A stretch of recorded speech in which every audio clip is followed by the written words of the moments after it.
करेंगे। मैं आप लोगों से विनती करता हूं, क्या आप लोग को आवाज़ स्पष्ट रूप से सुनाई देती है?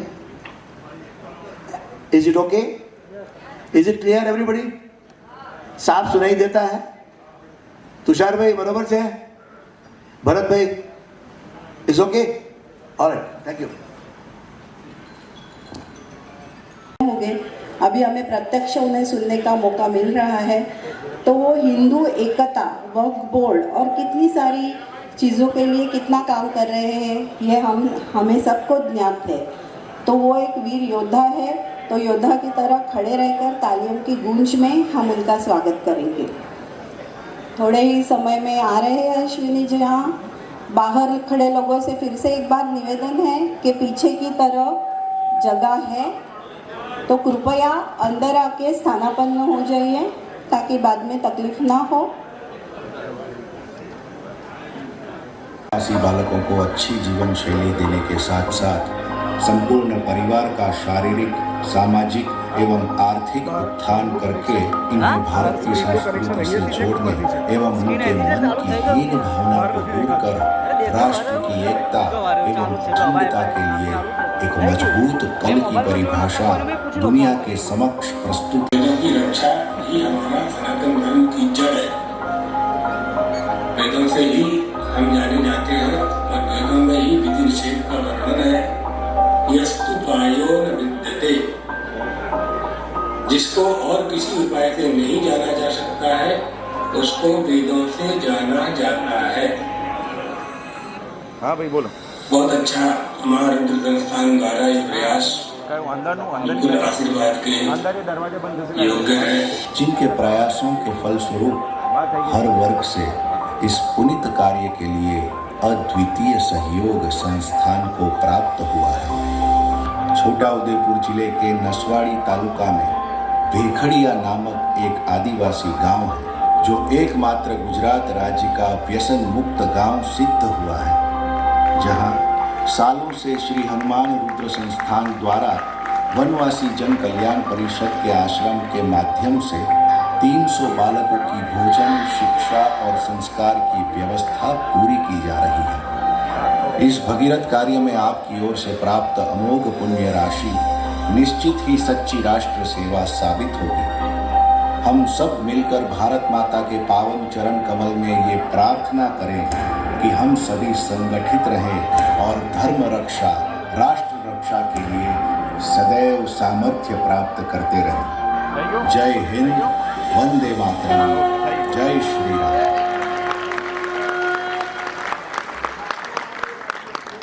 अभी हमने देखा महारुद्र संस्थान का कार्य, तालियां तो हमने बजाई, लेकिन इनसे जुड़ जाने का संकल्प भी हम करें तो ये कार्य बहुत अच्छे से आगे बढ़ेगा।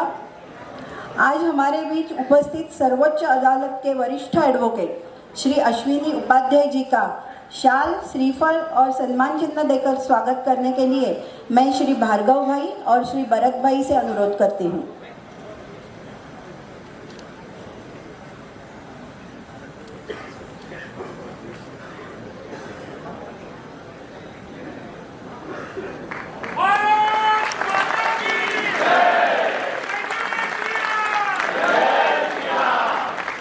वंदे वंदे।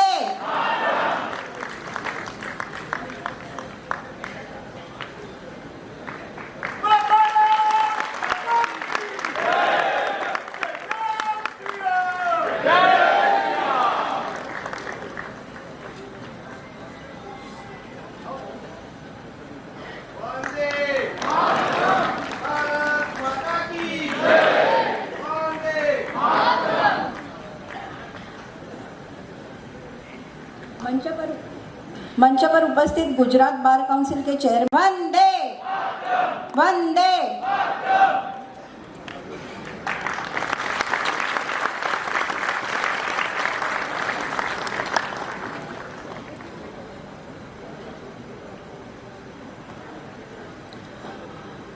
यहाँ पर उपस्थित वडोदरा बार काउंसिल प्रेसिडेंट एवं Gujarat bar council executive committee member Shri Nalin Patel ji का स्वागत करने के लिए मैं दिलीप भाई पंड्या और उमेश मांदड़े जी से विनती करती हूँ।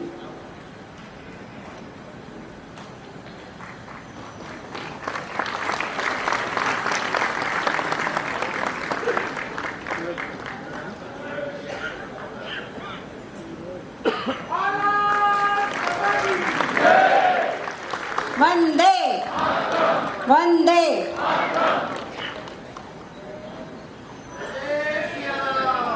अश्विनी जी उपाध्याय जैसे प्रखर राष्ट्रवादी आज हमारे बीच उपस्थित है और भी बड़ौदा की कई अन्य संस्थाएं उनका स्वागत करना चाहती है।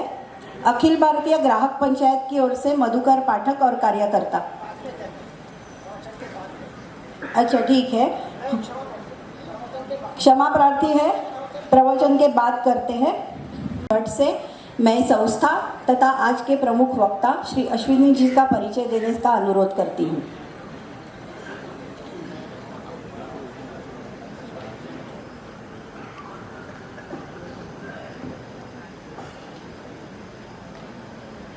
मंगलकारी अमंगलहारी श्री महारुद्राय नमः।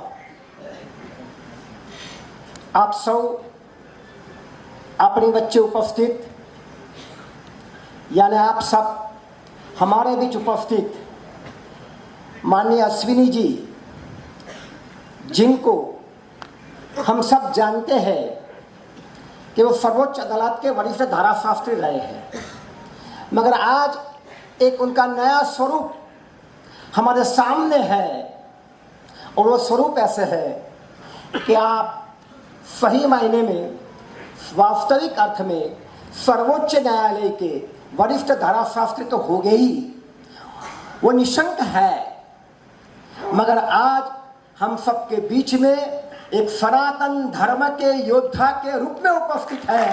मैं सभी से प्रार्थना करता हूँ कि सभी अपने स्थान पर खड़े होकर एक बार इनका अभिवादन करें। अश्विनी जी हमारे लिए सनातन धर्म के योद्धा है और आज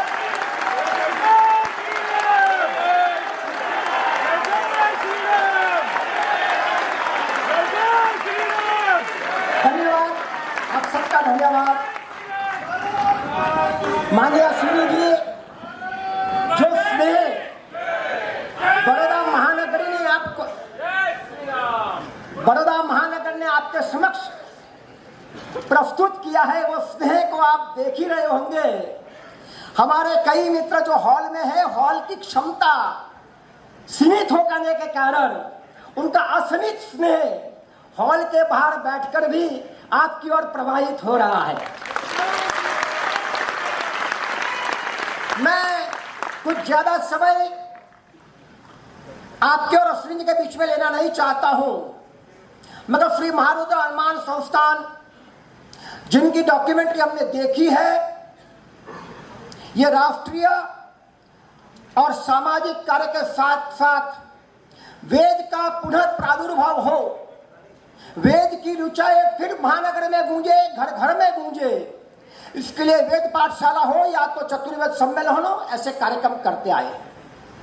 क्योंकि इस भारत का प्राण अगर आध्यात्मिकता है तो उस आध्यात्मिकता का प्राण वेद है, ऐसा हम निर्विवाद निशंक रूप मानते हैं। और इसी सनातन धर्म का प्राण उस वेद की पुनर्प्रादुर्भाव के लिए भी हम कार्यरत है।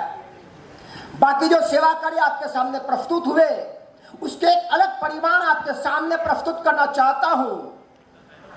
जो कर रहे हैं वो केवल सेवा नहीं है, किंतु दूर दराज के वनवासी आदिवासी क्षेत्र, चाहे किसी मतांतर प्रवृत्ति से हमसे अलग हो रहे हो या हम सबको जिसकी भनक में नहीं होंगी, ऐसा नक्सलिज्म हमारे गुजरात के दरवाजे पे दस्तक दे रहा है, ऐसी स्थिति है। मैं आपको सूचित करना चाहूंगा, पिछले विधानसभा चुनाव में 25 से 26% वोट आम आदमी पार्टी लेकर गई थी। मैं किसी पॉलिटिकल पार्टी के कारण यहाँ नहीं बोल रहा हूँ, मगर जो मैथोडोलॉजी थी वो एक नक्सलिज्म, अर्बन नक्सलिज्म की थी। ये चिंता का विषय गुजरात के लिए है और हम सबके लिए भी है। इसलिए इस संस्थान से जुड़ना केवल आर्थिक सहयोग का मामला नहीं है, परिवार से परिवार का नाता जोड़ना चाहिए।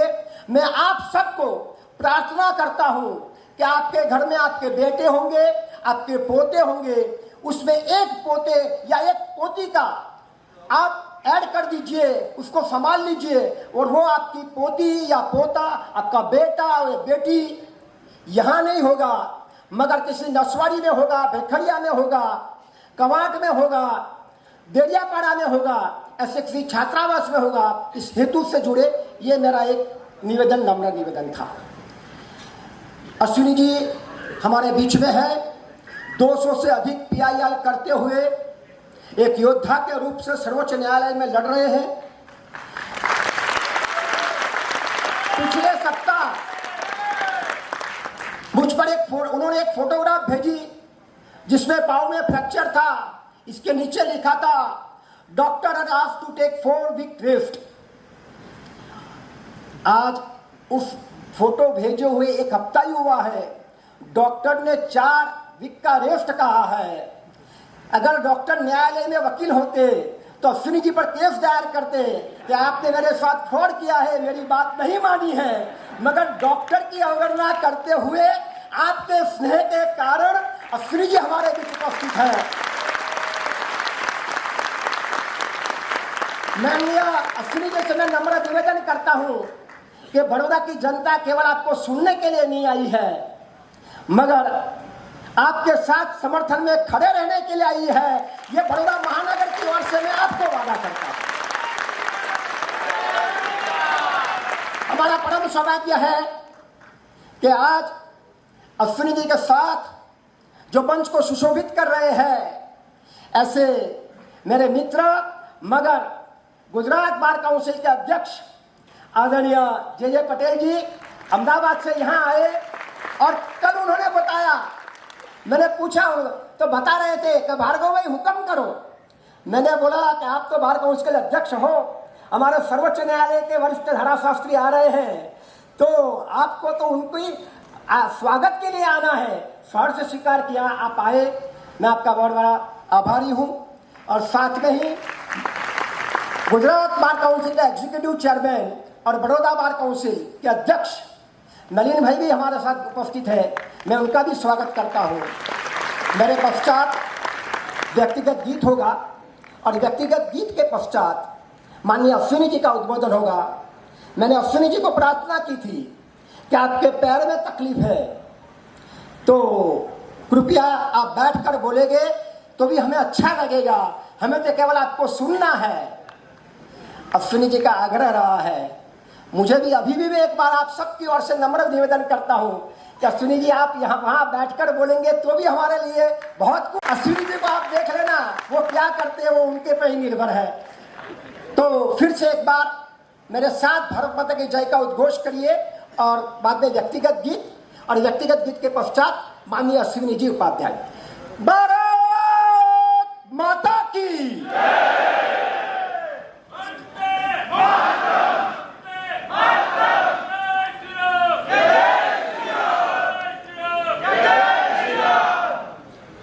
धन्यवाद भार्गव जी।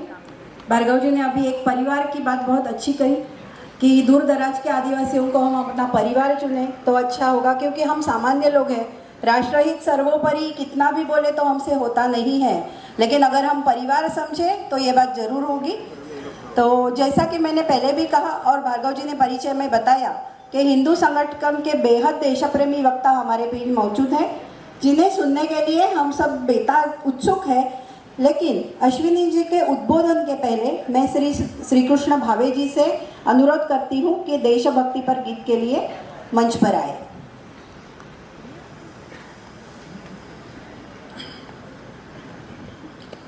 ले चले ले चले ले चले हम राष्ट्र नौका को भंवर से पार कर, केसरी बाना सजाए वीर का श्रृंगार कर।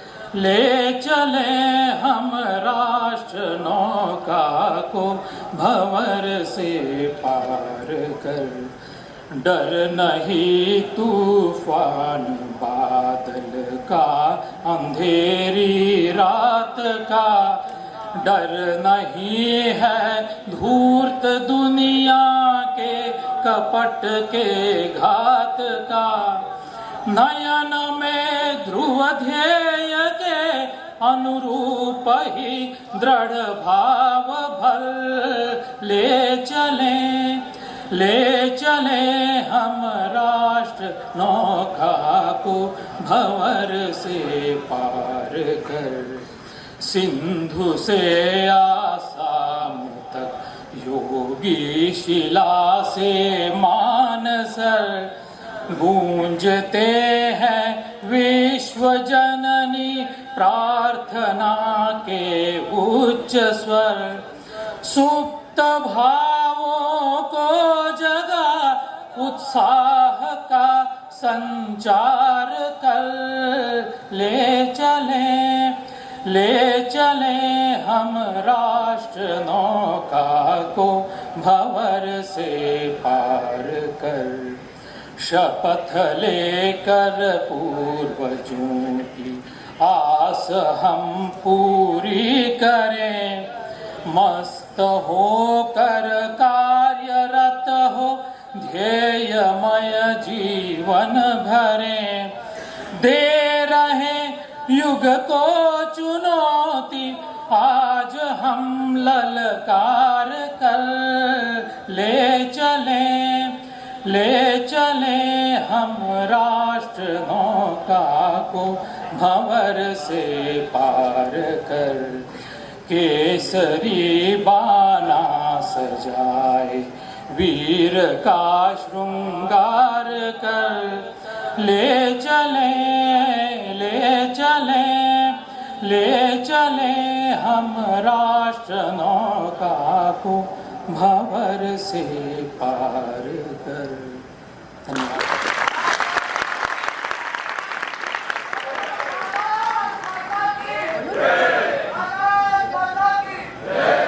गुजरात बार काउंसिल के चेयरमैन श्री जे पटेल जी 2 शब्द कहना चाहते हैं, उन्हें आमंत्रित करती हूँ।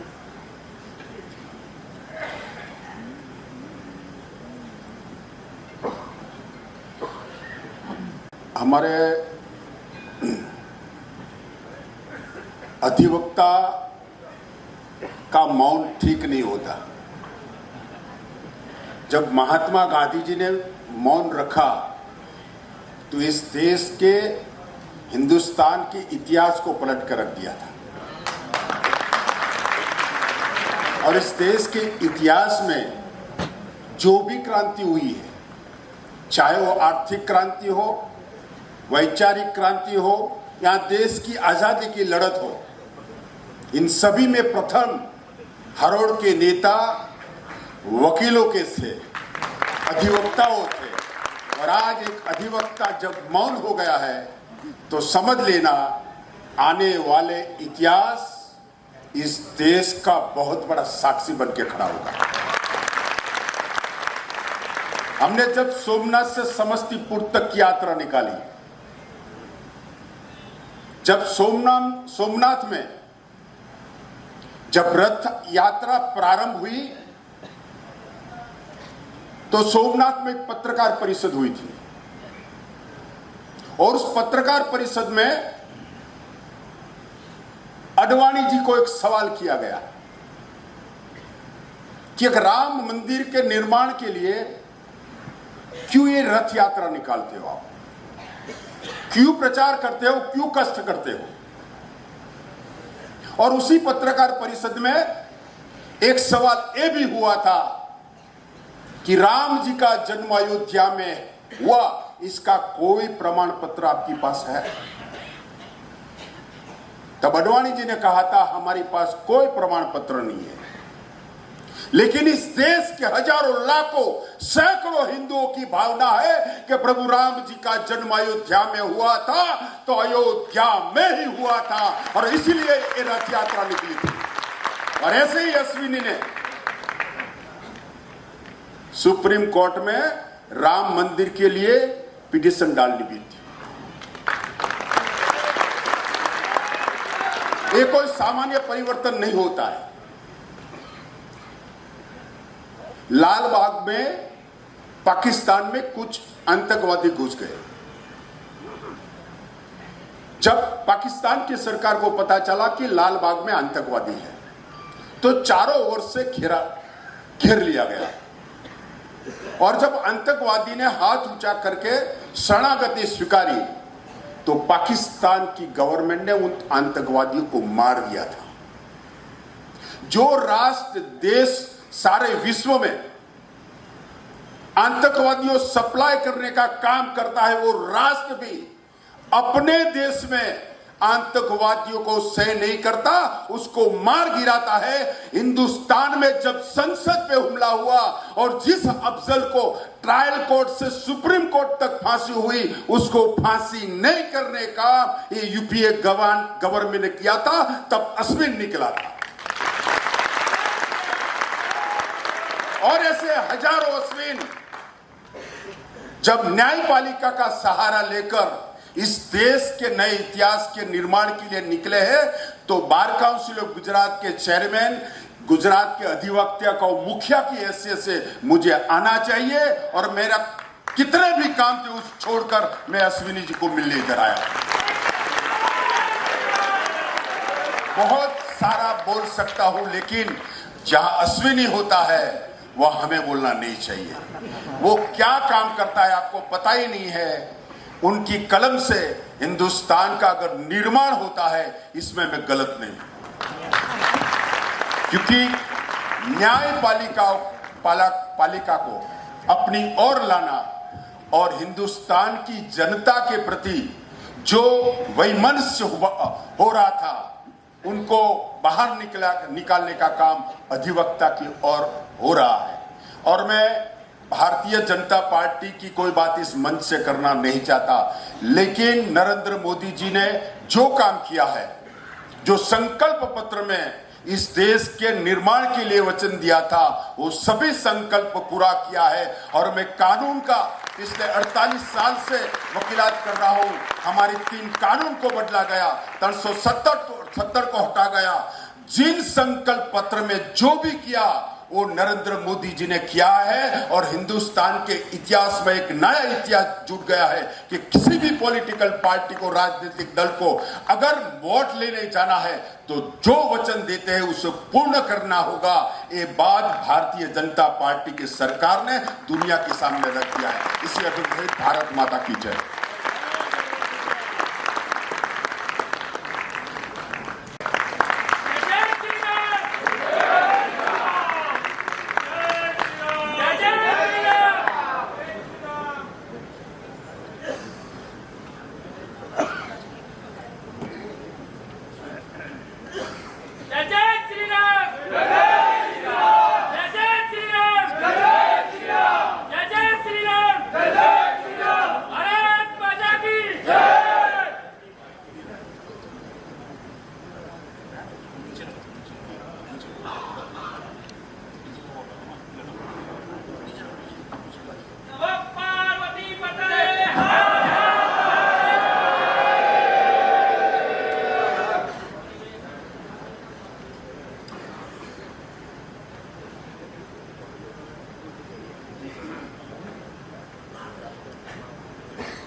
भारत माता की जय। भारत माता की जय। भारत माता की जय। वंदे मातरम। वंदे मातरम। वंदे मातरम। सबसे पहले इस पवित्र भूमि को प्रणाम करता हूं। अपने सभी पूर्वजों को प्रणाम करता हूं, जिन्होंने सनातन धर्म की रक्षा के लिए अपना बलिदान दिया। अपने उन सभी पूर्वजों को प्रणाम करता हूं, जिन्होंने असंख्य यातनाएं झेली लेकिन अपना धर्म परिवर्तन नहीं किया। अपने उन सभी पूर्वजों को प्रणाम करता हूं, जिन्होंने जजिया दिया और भी तरह तरह की समस्याएं झेली। और उन पूर्वजों को प्रणाम करता हूं जिसके कारण आपका नाम आज भी आपके नाम के साथ पटेल लगा हुआ है, और मेरे साथ अश्विनी उपाध्याय लगा है, आपके साथ भट्ट लगा हुआ है, आपके साथ अलग अलग हिंदू नाम लगा हुआ है, उन सभी पूर्वजों को प्रणाम करिए। आज अगर हम हिंदू हैं उसमें हमारा कोई योगदान नहीं है, किसका योगदान है? इसलिए अपने पूर्वजों को याद करिए। मुझे लगता है भीड़ ज्यादा हो गई है, 1 घंटे संवाद करना है। ये जो जगह खाली है, जो घुटने से बैठ सकता है, जिसका घुटना ठीक है, पैंट टाइट नहीं है, ऊपर आके बैठ जाए। आ जाओ फटाफट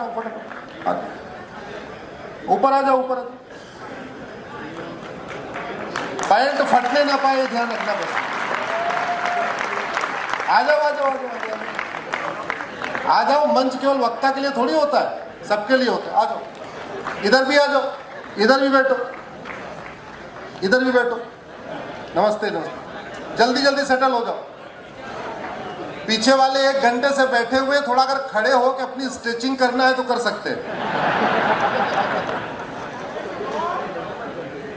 भाई जरा सबको ले लो ऊपर, जल्दी ले लो, देर मत करो। वो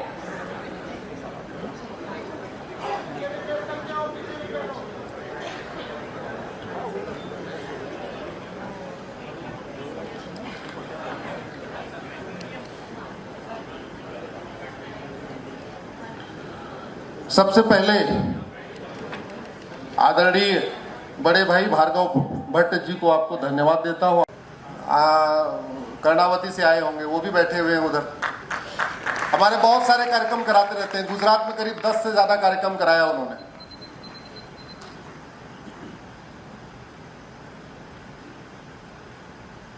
मिठाई तो आप लोग बहुत खाते हैं, हर चीज में खाते हैं, लेकिन मिठाई से क्या होता है? तो थोड़ी कड़वी बात कर ली जाएगा 1 घंटे तक। तो पहले तो ये बताओ, इसमें जितने लोग आए हो, इसमें से कितने लोगों की शादी हो चुकी है?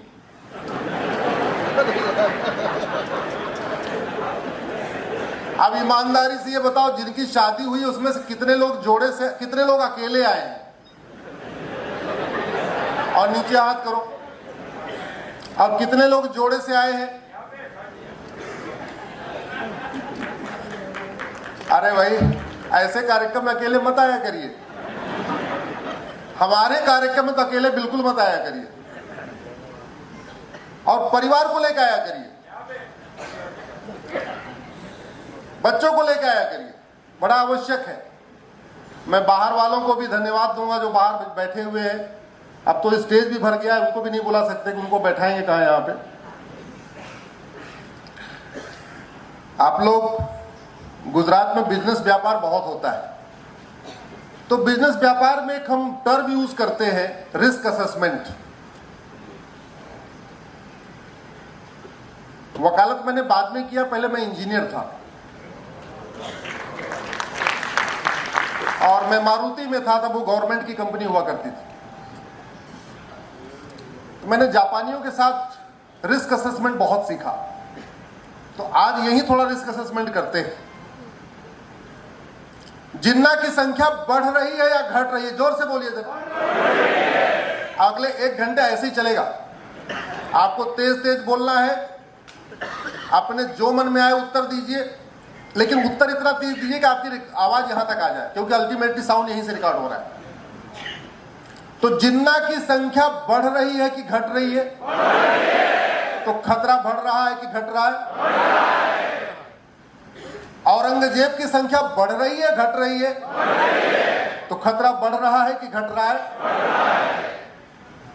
लफ्ज़ जिहाद बढ़ रहा है कि घट रहा है? तो खतरा बढ़ रहा है कि नहीं? 1000 बेटियां प्रतिदिन लफ्ज़ जिहाद का शिकार हो रही है। धर्मांतरण बढ़ रहा है या घट रहा है? खत्म तो नहीं हुआ ना, रुका तो नहीं ना, बढ़ रहा है कि नहीं? 10,000 हिंदुओं का प्रतिदिन धर्मांतरण हो रहा है। मेरी PIL चल रही है सुप्रीम कोर्ट में। घुसपैठियों की संख्या बढ़ रही है कि घट रही है? तो घुसपैठियों की संख्या बढ़ रही है, तो खतरा बढ़ रहा है कि घट रहा है? मैंने 2017 में PIL फाइल किया था कि 5 करोड़ आ चुके हैं। अब तो उनकी संख्या 6 करोड़ हो चुकी है।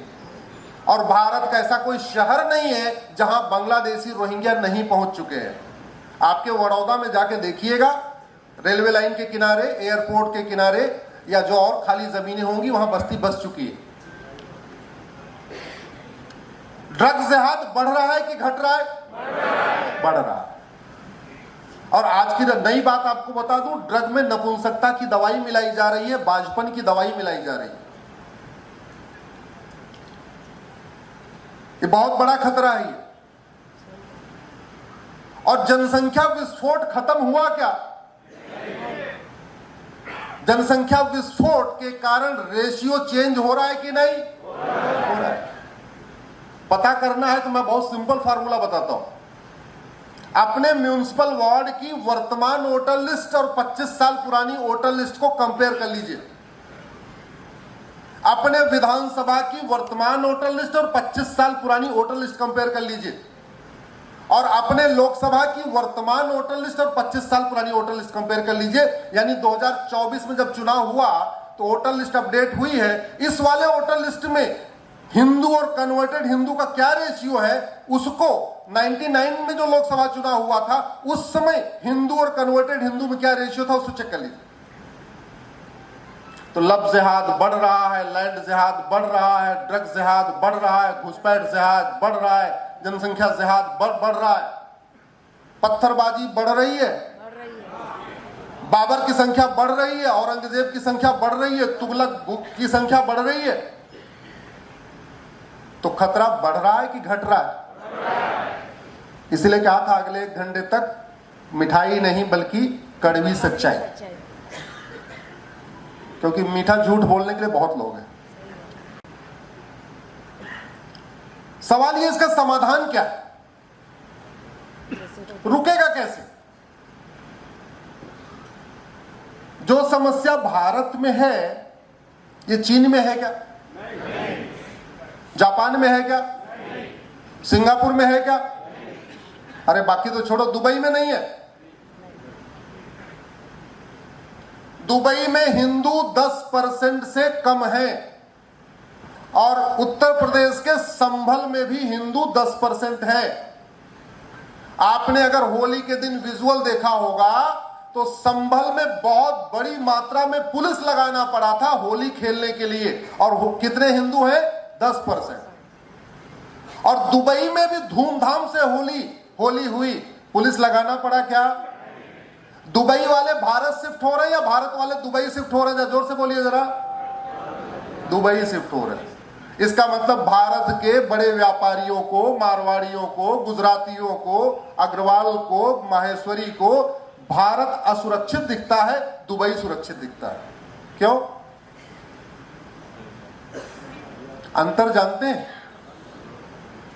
क्योंकि हम श्री राम की पूजा करते हैं और दुबई में राम नीति लागू है, और राम नीति है भय बिन होय न प्रीत। हम कृष्ण की पूजा करते हैं और दुबई में कृष्ण नीति लागू है, सठे साठ्यम समाचरे। यही अंतर है। तो करना क्या होगा? व्यवस्था बदलना होगा। राम मंदिर के साथ राम नीति लागू करना होगा। मथुरा में मंदिर बनाने के साथ साथ कृष्ण नीति लागू करना पड़ेगा। औरंगजेब को, बाहर घूम रहे औरंगजेब को जेल में डालना पड़ेगा। बाहर घूम रहे जिन्ना को जेल में डालना पड़ेगा, क्योंकि वो बाहर रहेगा तो समाज को भी खराब करेगा और जनसंख्या भी बढ़ाएगा, और जिन्ना का बच्चा भी जिन्ना ही होगा।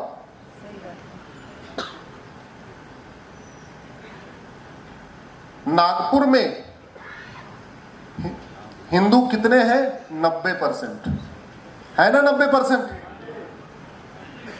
महाराष्ट्र के मुख्यमंत्री जी का गृह क्षेत्र है और कर्म भूमि है और जन्मभूमि है। दुनिया में सबसे तेज गति से सड़क बनाने वाले road transport minister Nitin Gadkari ji की गृह क्षेत्र भी है और कर्म क्षेत्र भी है। दुनिया के सबसे बड़े अनुशांसिक संगठन आरएसएस का मुख्यालय है। डॉक्टर हेडगेवार जी की कर्मभूमि है, वीर सावरकर जी की कर्मभूमि है, बाबा साहब अंबेडकर जी की कर्मभूमि है, गुरु गोलवलकर जी की कर्मभूमि है, छत्रपति शिवाजी महाराज संभाजी महाराज की कर्मभूमि है। और दंगा हुआ कि नहीं हुआ? गाड़ियां जली कि नहीं जली? किसकी जली? 90% वालों की। दुबई में गाड़ी क्यों नहीं जलती? दुबई में दंगा क्यों नहीं होता? वहां तो हिंदू 10%। इस पर चिंतन करना पड़ेगा, क्योंकि फिर वही बात आ गई, राम मंदिर के साथ साथ राम नीति लागू करना पड़ेगा और कृष्ण मंदिर के साथ साथ कृष्ण नीति सठे साठ्यम समाचरित लागू करना पड़ेगा। मेरे हाथ में एक कानून है, आपको दिख रहा होगा, इसका नाम है नेशनल सिक्योरिटी एक्ट। मैं कई बार कह चुका हूं, एक भी अंग्रेजी कानून छूटा तो सुरक्षा चक्र टूटा, और एक भी कांग्रेसी कानून छूटा तो भी भारत टूटा।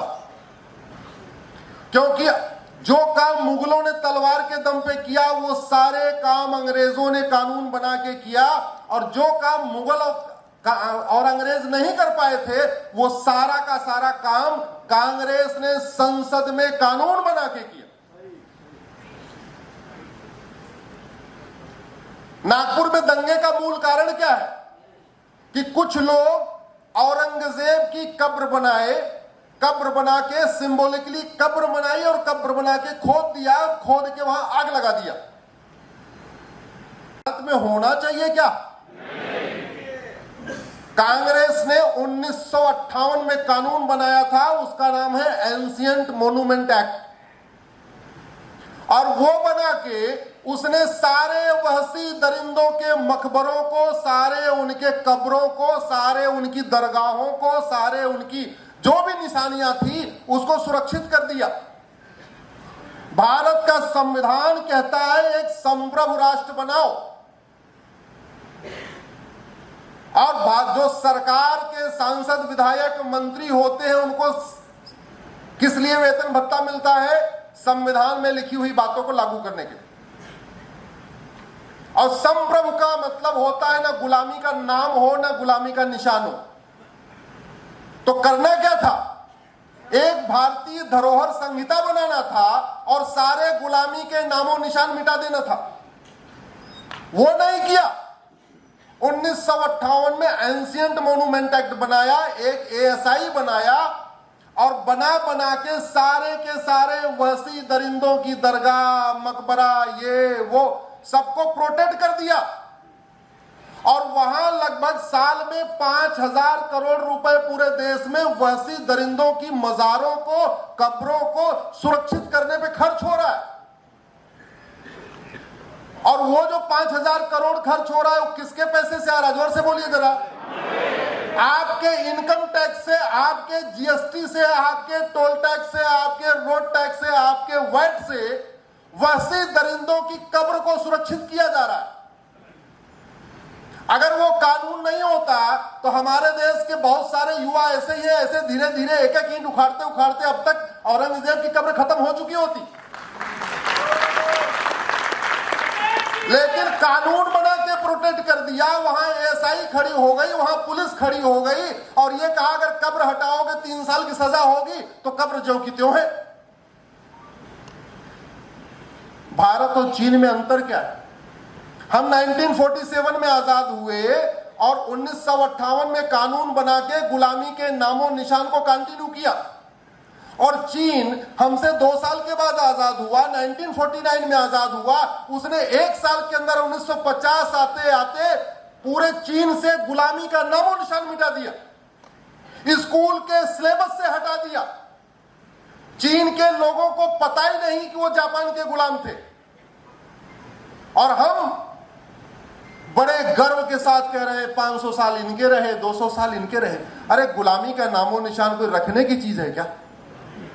मैं आपसे पूछ रहा हूं, आपके घर में कोई वहशी दरिंदा आए, आपके माता पिता की हत्या करे, आपकी बहन बेटियों के साथ बलात्कार करे, आपके घर की नेम प्लेट को बदल के चला जाए। आप उस समय बच्चे थे, आप कुछ नहीं कर पा रहे थे, ठीक है, आपने बर्दाश्त कर लिया।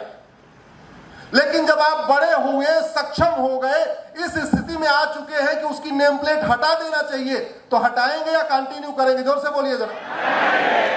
आप वैसी दरिंदों की फोटो टांग के वहां माला पहनाएंगे क्या? और भारत में यही हो रहा है, और यह करने के लिए कानून बनाया हुआ है। यह कानून हटना चाहिए कि नहीं? हम ये लड़ाई लड़ रहे हैं।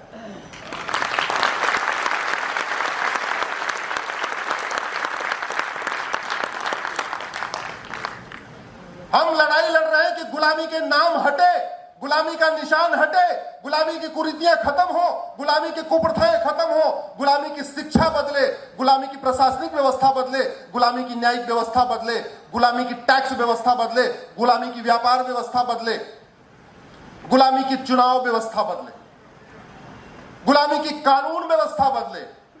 याद रखिएगा, ये भारत भगवान श्री राम की भूमि है, भगवान कृष्ण की भूमि है, भगवान महावीर की भूमि है, गौतम बुद्ध की भूमि है, छत्रपति शिवाजी महाराज की भूमि है, विवेकानंद जी की भूमि है।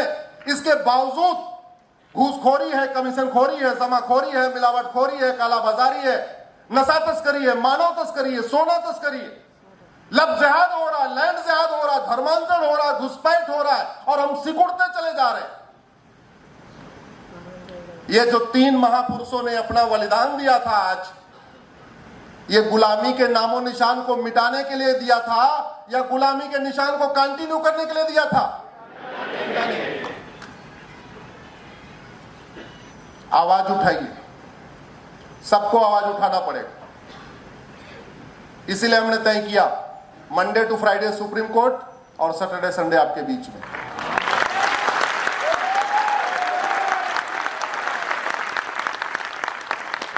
दो 2024 में एक रविवार अपने घर में था, क्योंकि दीपावली के बाद भैया दूज थी।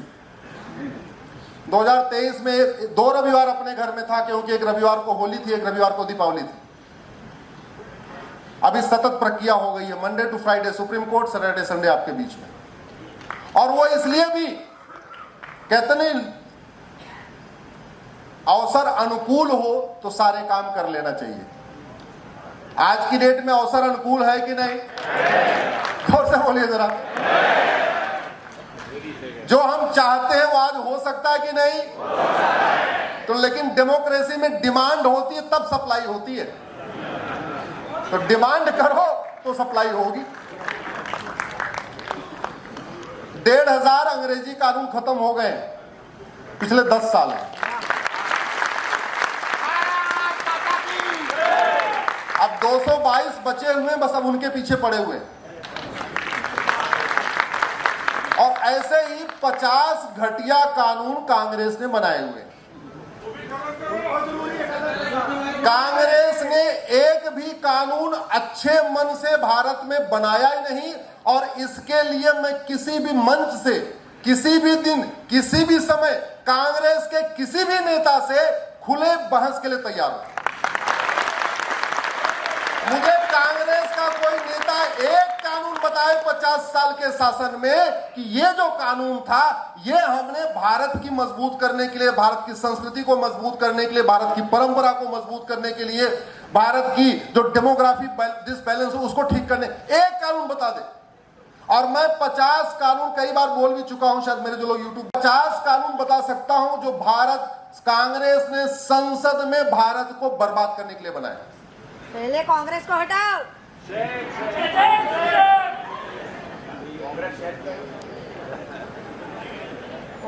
फिर बात वही नागपुर की। अब ये कानून तो बन गया, नेशनल सिक्योरिटी एक्ट। नाम क्या है? राष्ट्रीय सुरक्षा कानून।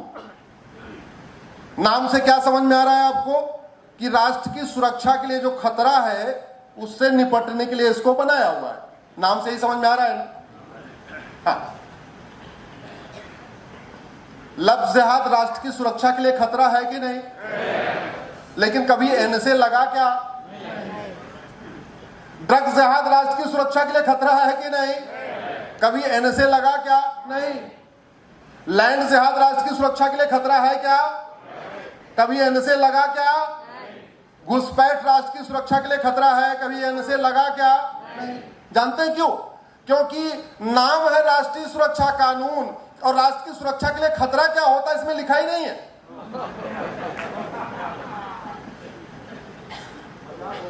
नाम है इसका राष्ट्रीय सुरक्षा कानून, लेकिन राष्ट्र की सुरक्षा के लिए क्या क्या खतरा होता है यह इसमें लिखा ही नहीं है। ऐसे मैं आपको दूसरा दिखाता हूं। यह 1967 में इस कानून का नाम है, आपको दिख रहा होगा, अनलॉफुल एक्टिविटी एक्ट, यूएपीए बोलते हैं इसको। लफ्ज जहाद अनलॉफुल एक्टिविटी है क्या? जोर से बोलिए। लैंड जहाद अनलॉफुल एक्टिविटी है कि नहीं? घुसपैठ अनलॉफुल एक्टिविटी है कि नहीं? ड्रग्स जहाद अनलॉफुल एक्टिविटी है कि नहीं? धर्मांतरण कराना अनलॉफुल एक्टिविटी है कि नहीं? लेकिन जानते कभी लफ्ज जहादियों पे, ड्रग जहाद करने वालों पे, घुसपैठ करने वालों के, धर्मांतरण करने वालों पे यूएपीए लगा ही नहीं। क्यों? क्योंकि अनलॉफुल एक्टिविटी क्या है इसमें लिखा ही नहीं है। हाथी के दांत किसी काम के नहीं है, बस दिखाने के हैं। ये अंतर है, ये अंतर है भारत और जहां मैंने बाकी देश बताए उनमें। नागपुर में हिंसा क्यों हुई? उन्होंने कहा कि औरंगजेब की कब्र तोड़ी और उसमें विश्व हिंदू परिषद के 7-8 कार्यकर्ताओं पे भी अब मुकदमा हो गया। एक चीज बताओ, वहशी दरिंदों की कब्र तोड़ने से धार्मिक भावना आहत होती है क्या? अरे वहशी दरिंदों की कब्र टूटने के बाद अगर किसी को दिल में चोट आ रही है, उसके ऊपर देशद्रोह का मुकदमा लगना चाहिए। अगर कोई वहशी दरिंदों के पक्ष में खड़ा हो रहा है, उसके खिलाफ वेजिंग वॉर का मुकदमा लिखना चाहिए। अगर कोई वहशी दरिंदों के पक्ष में आज खड़ा है कि नहीं इसका नाम मत हटाओ, इसका निशान मत हटाओ, उससे बड़ा भारत के लिए कोई खतरा ही नहीं है। उसके ऊपर एनएसए भी लगना चाहिए, यूएपीए भी लगना चाहिए। जो आज 75 साल के बाद भी बाबर, हुमायूं, तुगलक, गजनी, गोरी, खिलजी के पक्ष में खड़े होकर बात कर रहे हैं, वो भारत के लिए बहुत बड़ा खतरा है। उनको जितने जल्दी जेल में डाल दिया जाए उतना अच्छा है। लेकिन भारत में कानून का राज है, तो जेल में डालने के लिए क्या चाहिए? कानून। यही कानून में बदलाव की लड़ाई में लड़ रहा हूं कि कानूनों को बदला। भय बिन होय न प्रीत, सठे साठ्यम समाचरित। नागपुर में एक आदमी ने अफवाह उड़ा दिया और उस अफवाह के बाद गाड़ी जलना शुरू हो गई और लगातार गाड़ी गई, जली और चुन चुन के गाड़ी जली। जिस गाड़ी में आगे गणेश जी की मूर्ति थी उसमें उसको जला दिया, और जिस गाड़ी के सामने माशाअल्लाह लिखा था उसको छोड़ दिया। जिस गाड़ी में ओम लिखा था उसको जला दिया, और जिस गाड़ी पे 786 लिखा हुआ था उसको छोड़ दिया। यह नागपुर में हुआ है। क्यों? इसलिए हुआ क्योंकि न शिक्षा में संस्कार है, न कानून का खौफ है। हमारे लिए जो सबसे बड़ी समस्या यही आ रही है, न शिक्षा में संस्कार है, न कानून का खौफ। और एक बात मैं बता दूं, अगर हम घटेंगे तो हम कटेंगे।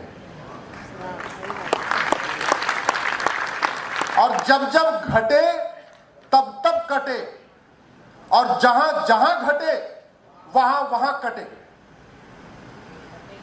पिछले 2500 साल में भारत के 25 टुकड़े हुए हैं। 2500 साल में कितने टुकड़े हुए? 2500। और पिछले 200 साल में 7 टुकड़े हुए। दुर्योधन का ननिहाल गंधार भी हिंदू राष्ट्र था, सब हिंदू थे। आज की डेट में एक भी हिंदू नहीं बचा, अब वो अफगानिस्तान कहलाता है।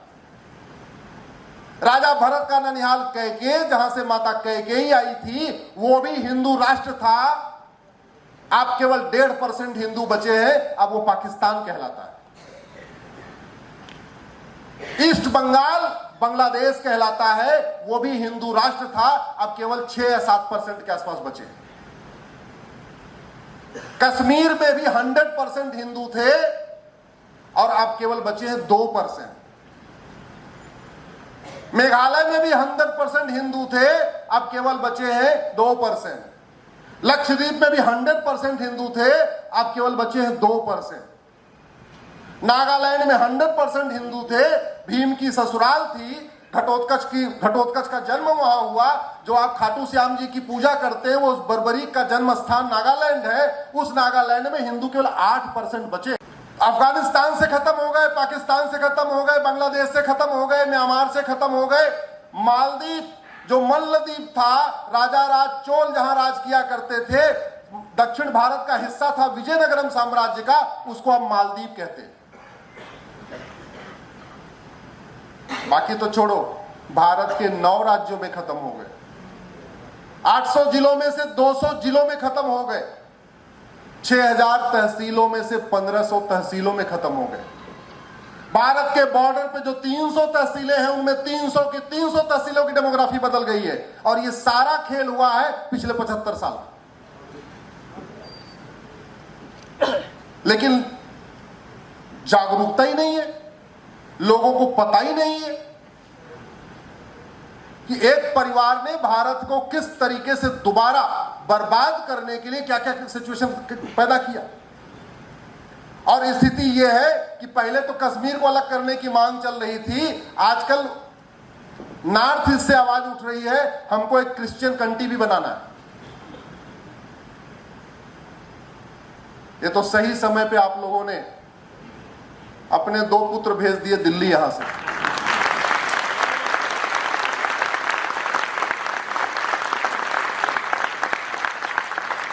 बड़े सही समय पे भेजा। अगर 5 साल देर करते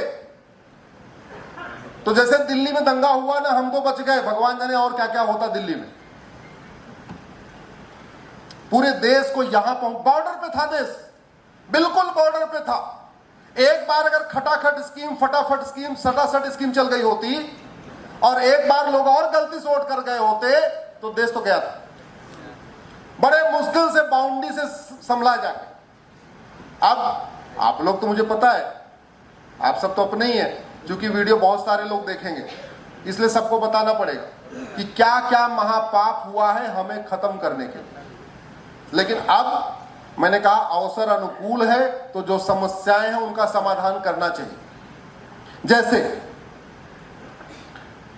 लफ्ज़ जिहाद किसी एक राज्य की समस्या है, पूरे देश की समस्या, जोर से बोलिए जरा।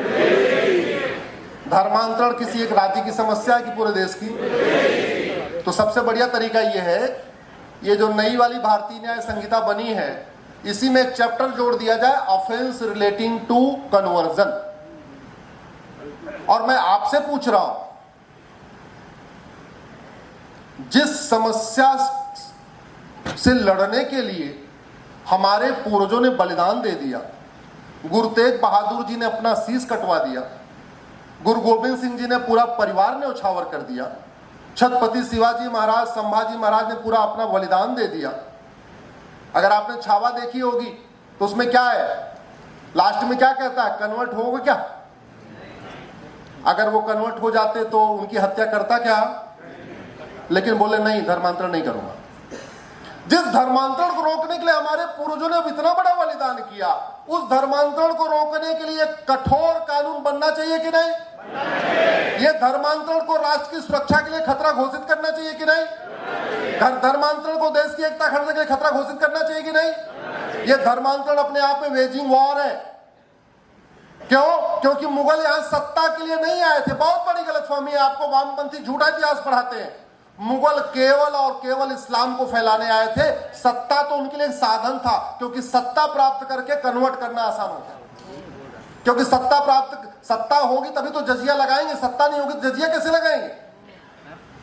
और दूसरा झूठ कि ईस्ट इंडिया कंपनी बिजनेस करने आई थी, अंग्रेज यहां शासन ना। मुगल यहां पे इस्लाम को फैलाने आए थे और ब्रिटिश यहां क्रिश्चियनिटी को फैलाने आए थे, और उसमें बहुत हद तक सफल हो गए। भारत, पाकिस्तान, बांग्लादेश को अगर आप देख लीजिए 15वीं शताब्दी में 100% हिंदू थे और आज की डेट में भारत, पाकिस्तान, बांग्लादेश में 60 करोड़ कन्वर्टेड हिंदू हैं।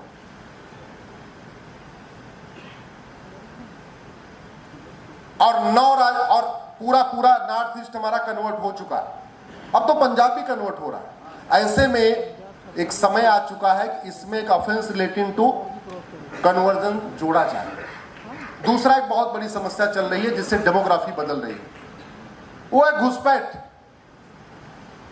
जब घुसपैठ में पीआईएल फाइल करना था तो मैं बॉर्डर पे गया। मैंने एक सप्ताह गुजारा बंगाल के बॉर्डर और असम के बॉर्डर पे समझने के लिए कि हो क्या रहा है, क्यों ऐसे घुसपैठ हो रही है। 2-2 हजार रुपए में आने देते हैं, मात्र 2 हजार रुपए, और जिनकी ड्यूटी है वहां पे वही 2-2 हजार रुपए लेके आने दे रहे हैं। अंदर आ रहे हैं कॉमन सर्विस सेंटर पे 2000 रुपए में आधार बन जा रहा है। नगर निगम में जा रहे हैं 2000 रुपए में बर्थ सर्टिफिकेट बन जा रहा है। तहसील का दलाल 2000 रुपए में उनका डोमिसाइल सर्टिफिकेट बना दे रहा है। तीसरा दलाल, आरटीओ ऑफिस वाला दलाल 2 से 3000 से 4000 रुपए लेके उनका ड्राइविंग लाइसेंस बना दे रहा है। मात्र 5000 घुसपैठिए गए थे और उन्होंने 50 साल में पर्शिया को ईरान बना दिया था जहां 90% पारसी रहते थे, और हम तो 6 करोड़ लेके बैठे हुए। पिछले साल वर्ल्ड कप का फुटबॉल मैच चल रहा था। वर्ल्ड कप के फुटबॉल के मैच में फ्रांस ने मोरक्को को हरा दिया और पूरे फ्रांस में आगजनी हुई होगी। अगर आप लोगों को याद होगा, जो टीवी देखा होगा आपने, पूरे फ्रांस में आगजनी हुई थी। जानते हैं क्यों? क्योंकि मोरक्को के जिन घुसपैठियों को फ्रांस ने रोटी कपड़ा मकान दिया था, फ्रांस ने उनको शरण दिया था रहने के लिए मानवता के नाम पे, वो बोले कि अब मोरक्को हमारा घर है, तूने मोरक्को को हराया क्यों? और उन्होंने पूरे फ्रांस में आग लगा दिया। अरे कल को बांग्लादेश की टीम को अगर भारत की टीम हराएगी तो यहां नहीं होगा क्या? पाकिस्तान की टीम को हराने के बाद होता है कि नहीं होता? कल को बांग्लादेश की टीम को हराने के बाद भी शुरू हो जाएगा। ये खतरा है कि नहीं? तो घुसपैठ हमारे राष्ट्र की सुरक्षा के लिए खतरा है, एकता अखंडता के लिए खतरा है। लेकिन घुसपैठ का मूल कारण क्या है? भ्रष्टाचार। बॉर्डर पे खुला रेट है, 2000 रुपए में घुसपैठियों को लेते हैं, 500 रुपए में गाय जाती है। बढ़िया कमाई चल रही है। कुछ इधर सैनिक भी बैठे हैं हमारे सेना अधिकारी, मैं सबको प्रणाम करता हूं, मैं किसी की भावना आहत नहीं करना चाहता हूं। अभी अभी ईडी ने छापा मारा, एक बीएसएफ के कमांडेंट के पास 22 करोड़ रुपए मिले। अब आप सोच सकते हैं उस 22 करोड़ में उसने कितने घुसपैठियों को अंदर किया होगा। अगर 2-2 हजार रुपए पर हेड लिया होगा तो 22 करोड़ में कितने घुसपैठियों को अंदर भेज दिया होगा, आप कल्पना कर सकते हैं। मैं इसलिए कहता हूं, भारत के लिए अगर 2 प्रमुख सबसे बड़ा खतरा है तो एक खतरा है भ्रष्टाचार और दूसरा है जनसंख्या विस्फोट। भ्रष्टाचार कई सारी समस्याओं का मूल कारण है। शायद आपको समझ में नहीं आ रहा है, आपको दिखता नहीं होगा। हम एडिक्ट हो चुके हैं, यूज टू हो गए, हमको लगता है भ्रष्टाचार तो ठीक। अरे भ्रष्टाचार हमारी आने वाली पीढ़ियों के लिए खतरा है। धर्मांतरण कराने वालों की फंडिंग कैसे होती है? काला धन हवाला से। घुसपैठियों की फंडिंग कैसे होती है? काला धन हवाला से। जितने भी भारत विरोधी काम होते हैं, फंडिंग कैसे होती है? काला धन हवाला से। नक्सलियों की फंडिंग काला धन हवाला से। ड्रग का पूरा कारोबार कैश में, ब्लैक हवाला के जरिए। ये इतना बड़ा खतरा शायद हम समझ नहीं पा रहे। हमें लगता है कोई बात नहीं है, जो कॉमन सर्विस सेंटर वाला 2000 है, नहीं भैया, आने वाली पीढ़ियों के लिए बहुत बड़ा खतरा पैदा कर रहा है। समाधान सठे साठ्यम समाचरे, भय बिन होय प्रिय, उसी को करना पड़ेगा। आप लोगों ने शायद देखा कि नहीं देखा टीवी में, दिल्ली में होली के दिन नोटों की बोरी मिली है। देखा क्या? कहां मिली? अरे जज मत बोलो, जज साहब बोलो। इतना भी डाउन मत कर दो भाई, माइलाड मत बोलो, कम से कम जज साहब तो बोलो।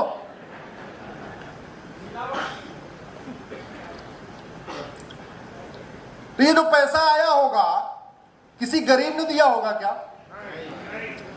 किसी सही काम के लिए आया होगा क्या? ये जो 5 बोरी आया है किसी गलत के काम के लिए तो आया होगा। भगवान जाने किसके लिए, किस लिए दिया, किसकी जमानत के लिए दिया, किसके पक्ष में फैसला लेने के लिए आया, क्यों आया, कैसे आया, जांच का विषय। लेकिन हो रहा है कि नहीं हो रहा है? कभी आपने सुना घुसपैठियों को बहुत सजा मिल गई हो? नहीं। कभी आपने सुना मिसरनियों को बहुत सजा मिल गई हो? कभी आपने सुना धर्मांतरण कराने वालों को बहुत सजा मिल गई हो? नहीं। क्यों? ऐसा क्यों नहीं हो रहा? पहली बात तो कानून नहीं है, और जो कानून है भी उसमें इतनी बड़ी फंडिंग आती है कि पहली बात तो एफआईआर को ट्विस्ट कर देते हैं, और एफआईआर हो भी जाता है तो जांच ढीली हो जाती है, और जांच हो भी जाती है तो ट्रायल गड़बड़ हो जाता है। और ये सारा कैसे होता है? किस चीज से? पैसे से। इसलिए कह रहा हूं भ्रष्टाचार हमारे लिए बहुत बड़ा खतरा। मुझे एक बता दो कि इतने बड़े बड़े नेक्सस पकड़े जा रहे हैं घुसपैठियों को बसाने वाले, अखबारों में आते रहते होंगे। किसी घुसपैठियों के मददगार को 10-20 साल की सजा हुई क्या? सबूत के अभाव में छूटने की खबर आप सुनते हैं कि नहीं सुनते? सुनते हैं ना। ये जो सबूत के अभाव में जो छूटने वाली खबर है, वो सबूत के अभाव में छूटते कैसे हैं? एफआईआर कमजोर, जांच कमजोर, ट्रायल कमजोर, गवाहों को पैसा, और बाद में सबूत के अभाव में छूट गए। इसी काम के लिए भगत सिंह जी ने अपना बलिदान दिया था क्या? इसी कार्य के लिए वीर सावरकर जी ने काला पानी सहा था क्या? इसी कार्य के लिए नेताजी सुभाष चंद्र जी ने आजाद हिंद फौज खड़ी किया था क्या? इसी कार्य के लिए हमारे महापुरुषों ने इतना अत्याचार झेला था क्या? नहीं।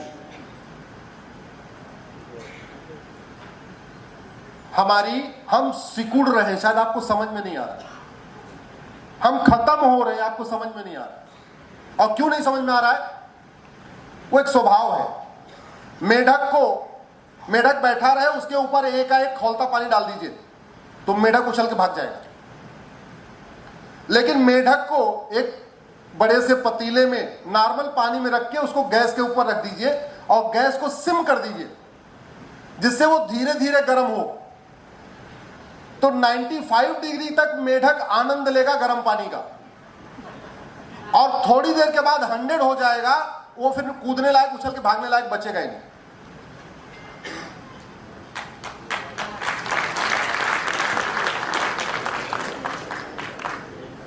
ये हुआ नहीं है क्या? हुआ है। मैं तो बंगाल गया हूं, देख के आया हूं क्या हो रहा है वहां हिंदुओं की हालत, क्या क्या हो रहा है वहां पे। शायद आप कल्पना नहीं, आप सुरक्षित राज्य में हैं, सुरक्षित यहाँ पे अच्छा शासन आपको मिला है पिछले 25-30 सालों से, इसलिए आप लोग सुरक्षित महसूस कर रहे हैं। लेकिन ऐसा है नहीं, पूरा देश ऐसा नहीं है। अरे आप खुद सोचिए ना कि होली दिवाली खेलने के लिए पुलिस लगाना पड़ रहा है, भारत के त्योहार मनाने के लिए पुलिस लगाना पड़ रहा है। ये गर्व की बात नहीं है, ये चिंता करने की बात है। और जो वो सोच थी पाक ना पाक की, वो कम हो रही है, बढ़ रही है। जोर से बोलिए जरा। मुगलों ने 500 साल के शासन में 1000 मदरसे खुलवाए थे। भारत में 75 साल में संविधान लागू होने के बाद 3 लाख मदरसे खुल गए। और मदरसों में क्या पढ़ाया जाता है बताऊं या आपको पता है? अंग्रेजों ने 200 साल के शासन में 1000 मिशनरी कॉलेज खोले थे, एक मिशनरी स्कूल खोले थे। पिछले 75 साल में 3 लाख के आसपास स्कूल खुल गए। तो खतरा बढ़ रहा है कि घट रहा है? पहले 7 लाख गुरुकुल थे, अब 70,000 से कम हो गए। पहले 1000 मदरसे थे, अब 3 लाख हो गए। तो खतरा बढ़ रहा है कि घट रहा है? जब मैंने इंजीनियरिंग छोड़ा तो भगवान की कृपा से मुझे जेठमलानी जी से परिचय हो गया मेरा। 1 आध साल काम करने के बाद एक दिन मैंने उनसे ऐसे पूछा, जब थोड़ा क्लोज हो गए, इतनी हिम्मत होने लगी कि हाँ कुछ भी पूछ ले। मैंने कहा सर कब पता चला कि आपको भागना पड़ेगा? तो वो तो अलग तरीके से उन्होंने सवाल का जवाब भी सवाल से ही दिया। बोले तुम्हें अगर 24 घंटे पहले पता चल जाए कि कल भागना है तो क्या क्या करोगे? मैंने कहा सर सारा जमीन उमीन का सौदा तय कर दूंगा, घर का सौदा तय कर दूंगा, जितने गोल्ड वोल्ड है सब इकट्ठा कर लूंगा, मैक्सिमम चीजों को जो बिक जाएगा, नहीं तो एडवांस लेके कर करा के लेके भागूंगा। बोले बेटा 10 रुपए लेके भागा था पैजामा और बनियान पहन के। जिस सोच के कारण आडवाणी जी को अपना मकान, दुकान, खेत खलिहान, उद्योग व्यापार छोड़ के भागना पड़ा, वो सोच अभी खत्म हो गई या बढ़ रही है? जिस सोच के कारण इंद्र कुमार गुजराल साहब को, मनमोहन सिंह जी को अपना मकान, दुकान, खेत खलिहान छोड़ के भागना पड़ा, वो सोच खत्म हो गई या बढ़ रही है? जिस सोच के कारण यश चोपड़ा, प्रेम चोपड़ा, ऋतिक रोशन के दादा रोशन साहब को, गुलजार को, देवानंद को, राज कपूर को, पृथ्वीराज कपूर को, इन सबको अपना मकान, दुकान, खेत खलिहान छोड़ के भागना पड़ा, वो सोच बढ़ रही है कि घट रही है? जिस सोच के कारण मिल्खा सिंह को, लाला अमरनाथ को अपना सब कुछ छोड़ के भागना पड़ा, वो सोच बढ़ रही है कि घट रही है? अगर वो सोच बढ़ रही है, वो स्कूल बढ़ रहे हैं, नफरत सिखाने वाले स्कूल बढ़ रहे हैं, तो खतरा बढ़ रहा है कि घट रहा है? इसलिए मैं कहता हूं अब मजहब के आधार पे बने सारे नियम कानून खत्म करिए। मजहब के आधार पे बने सारे बोर्ड और ट्रिब्यूनल खत्म करिए। मजहब के आधार पे सारे स्कूल, कॉलेज, यूनिवर्सिटी बंद करिए। मजहब के आधार पर अगर कुछ भी चला, अगर ये मजहब के आधार पे लोन चलता रहा, मजहब के आधार पे वजीफा चलता रहा, मजहब के आधार पे आयोग चलता रहा, मजहब के आधार पे मंत्रालय चलता रहा, तो अभी 75 साल पहले तो एक विभाजन हुआ था, अब की बार 3 विभाजन होगा 25 साल के बाद। और इस पे चर्चा होनी चाहिए। संविधान निर्माताओं ने कहा था मजहब के आधार पे विभाजन हो गया, इसलिए अब कुछ भी मजहब के आधार पे नहीं चलेगा। भारत के संविधान में WAQF वक्फ जैसा शब्द ही नहीं है। पूरे के पूरे संविधान में WAQF नाम का शब्द ही नहीं है। पूरे के पूरे भारत के संविधान में मजहब के आधार पे मंत्रालय होना चाहिए, मजहब के आधार पे माइनॉरिटी कमीशन होना चाहिए, मजहब के आधार पे स्कूल कॉलेज चलना चाहिए। ये कहीं कोई प्रावधान ही नहीं है। मजहब के आधार पे लोन हो, वजीफा, कोई प्रावधान नहीं है। मैं इस पे खुली चर्चा करने के लिए तैयार हूं। कोई मुझे संविधान में दिखाए जहां लिखा है कि माइनॉरिटी कमीशन होना चाहिए, माइनॉरिटी अफेयर मिनिस्ट्री होनी चाहिए, वक्फ बोर्ड होना चाहिए, वक्फ ट्रिब्यूनल होना चाहिए, दिखाए मुझे कहीं। बल्कि इसका उल्टा है। उल्टा है, संविधान कहता है मजहब के आधार पर तो कुछ खर्च ही नहीं करना। समाधान क्या है? समाधान यह है, अच्छा पूरे पूरे भारत के संविधान में माइनॉरिटी भी डिफाइन नहीं है। अल्पसंख्यक कौन होगा कहीं लिखा ही नहीं है। भारत के पूरे कानून में, किसी कानून में माइनॉरिटी, 6000 कानून चल रहे हैं, किसी कानून में माइनॉरिटी डिफाइन नहीं। लेकिन इस मजहब का जहर घोलने के लिए कांग्रेस ने 1992 में एक कानून बनाया, माइनॉरिटी कमीशन एक्ट। लेकिन फिर वही धोखा, जैसे एनएसए में नहीं बताया कि राष्ट्र की सुरक्षा के लिए खतरा क्या है, यूएपीए में नहीं बताया कि देश की एकता अखंडता के लिए खतरा क्या है, वैसे 1992 में माइनॉरिटी कमीशन तो बना दिया, ये नहीं बताया माइनॉरिटी कौन है। 2006 में भारत के इतिहास में पहली बार अल्पसंख्यक मंत्रालय 2006 में बना है। उसके पहले था ही नहीं। सोशल जस्टिस मिनिस्ट्री सबका काम करती थी। मैंने PIL फाइल किया है। या तो माइनॉरिटी मेजॉरिटी का कॉन्सेप्ट पूरा खत्म होना चाहिए, नहीं तो माइनॉरिटी को डिफाइन करिए। जिसकी जनसंख्या 1% से ज्यादा है उसका माइनॉरिटी का दर्जा खत्म होना चाहिए।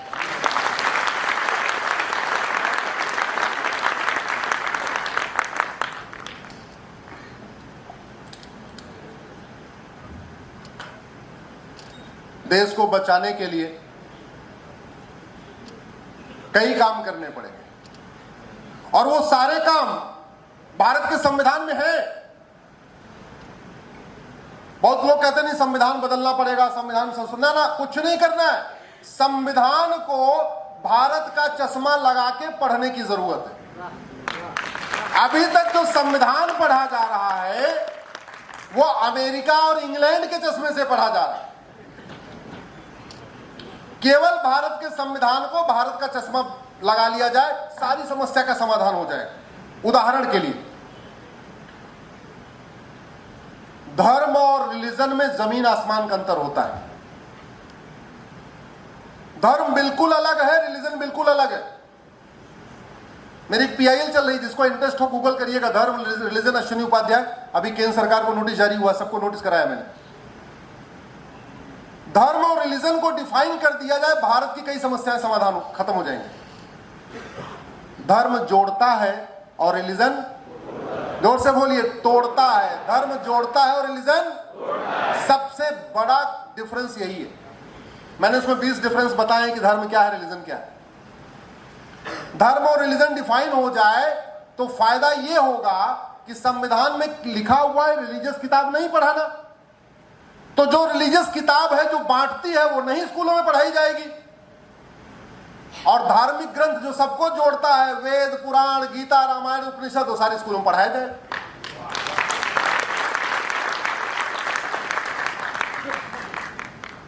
संविधान कहता है रिलीजन के आधार पर पैसा मत खर्च करना, आर्टिकल 28। तो रिलीजन के आधार, जो रिलीजन को प्रमोट करने वाली चीजें हैं उनको एक पैसा नहीं खर्च होगा, और जो धर्म को प्रमोट करने वाले हैं उन पे खर्च होगा। अब जैसे भट्ट जी का ये अपना वेद विद्यालय है, ये धर्म को प्रमोट कर रहा है, रिलीजन को, धर्म को। सनातन धर्म और बाकी रिलीजन में अंतर क्या है? हम कहते हैं धर्म की, ठंडे पड़ गए लगता है, धर्म की, अधर्म का, प्राणियों में, विश्व का। हम कभी कहते हैं क्या हिंदुओं की जय हो, गैर हिंदुओं का नाश हो, हिंदुओं में सद्भावना हो और हिंदुओं का कल्याण हो? कभी कहते हैं क्या? यही धर्म है। इसलिए कहता हूं हिंदू धर्म है, सनातन धर्म है। हम वसुधैव कुटुंबकम की बात करते हैं, हम जननी जन्म भूमिष्य की बात करते हैं, हम सर्व मंगल मांगल्य की बात करते हैं, हम सबका साथ सबका, ये सनातन धर्म है। और बाकी क्या है? लेकिन अभी उल्टा खेल चल रहा है। धर्म को प्रमोट करने के लिए आपका जो टैक्स जा रहा है, धर्म के प्रमोट करने पे खर्च नहीं हो रहा है। अभी आपका इनकम टैक्स और आपकी जीएसटी कहां खर्च हो रही है? किसको प्रमोट करने पे? और ऐसे रिलीजन को प्रमोट करने पे खर्च हो रही है जो कहता है भारत का त्योहार मनाना हराम, भारत का विचार हराम, वसुधैव कुटुंबकम हराम, नारी तू नारायणी हराम, यत्र नारस्तु पूज्यते रमन्ते तत्र देवता, वंदे मातरम हराम, होली मनाना हराम, दिवाली मनाना हराम। जो मतलब हर चीज भारत का हराम बता रहा है, उसके ऊपर पैसा खर्च हो रहा है। तो खतरा बढ़ रहा है कि घट रहा है? समाधान माइनॉरिटी को डिफाइन करिए, या तो माइनॉरिटी मेजॉरिटी खत्म कर दीजिए, या 1% से कम वाले को माइनॉरिटी का दर्जा मिलेगा, समस्या समाधान हो जाएगा कि नहीं? इसकी लड़ाई अपनी चल रही है। कायले 5,000 करोड़ रुपए ऐसे उस पर खर्च करना जो भारत को मानता ही नहीं। मेरा मानना है पैसा खर्च होना चाहिए आपका इनकम टैक्स और जीएसटी का घर वापसी के ऊपर।